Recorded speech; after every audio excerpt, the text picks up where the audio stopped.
முருகன் மாநாட்டில பாஜகவை சேர்ந்த தலைவர்கள் ஒரு குறும்படம் வெளியிடுகிறார்கள். அந்த குறும்படத்தில திராவிட இயக்கத்தின் தலகர்த்தா தந்தை பெரியார், அண்ணா என்ற பெயரில் தாங்கிய அண்ணா திராவிட முன்னேற்ற கழகத்தின் தலைவர் எம்ஜிஆர், இவர்கள் அண்ணாதுரை தந்தை பெரியாரை எவ்வளவு மோசமாக சித்தரிக்க முடியுமோ ஒரு குறும்படத்தை வெளியிடுகிறார்கள். ஏன் உடனே வெகுண்டு எழவில்லை, எதிர்ப்பு தெரிவிக்கவில்லை? என்ன காரணம் என்றால் அதிமுகவை பாஜகவிடம் அடகு வைத்து விட்டார்கள். இவர்களை தமிழ்நாட்டு மக்கள் புறக்கணிக்கிறார்கள் என்பதை அவர்கள் உணர்கிறார்கள். ஆகவே வாய் திறக்கவில்லை. எப்படி அதிமுக தொண்டர்கள் இந்த தேர்தலில் அவர்களுக்கு வேலை பார்ப்பார்கள்?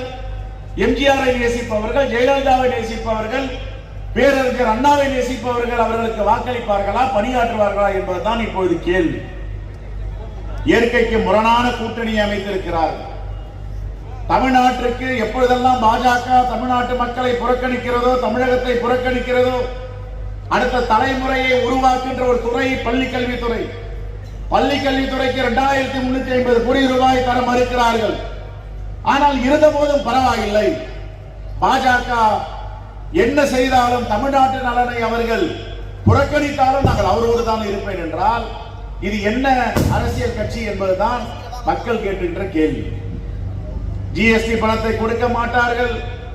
பேரிடர் காலத்தில் வரலாறு காணாத காற்றாற்று வெள்ளம், பெருமழை, செங்கல்பட்டு மாவட்டம், காஞ்சிபுரம் மாவட்டம், திருவள்ளூர் மாவட்டம், சென்னை மாவட்டம், தூத்துக்குடி பாதிக்கு மேல் அழிந்து விட்டது.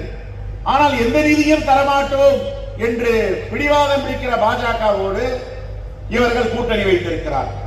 தமிழ்நாட்டுடைய இலக்கியம், இலக்கணம், கலாச்சாரம், பண்பாடு, தமிழர்களுடைய வாழ்க்கை வரலாறு இதையெல்லாம் பறைசாட்டுகின்ற நம்முடைய தொல்லியல் துறை தமிழருடைய வரலாறு என்ன எழுது என்றால் பாஜக அமைச்சர் அதை மாற்றி எழுது, தமிழருடைய நாகரிகத்தை பற்றி எழுதாத, தமிழுடைய வரலாற்றை பற்றி எழுதாத என்று சொல்லுகிறார்களே. தமிழ்நாட்டு மக்கள் இவர்களை ஏற்றுக்கொள்வார்களா?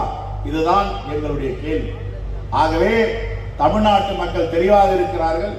சிறுபான்மை மக்கள், மிகவும் பிற்படுத்தப்பட்ட மக்கள், விளிம்பு நிலை மக்கள் எல்லோரும் தீர்மானித்திருக்கிறார்கள்.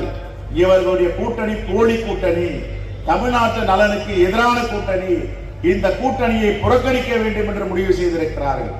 இந்தியா கூட்டணி 200 தொகுதிக்கு மேல் வெற்றி மீண்டும் ஆட்சி அமைக்கும் என்று மக்களுடைய கருத்தாக, என்னுடைய கருத்தாக இதை தெரிவிக்கிறேன்.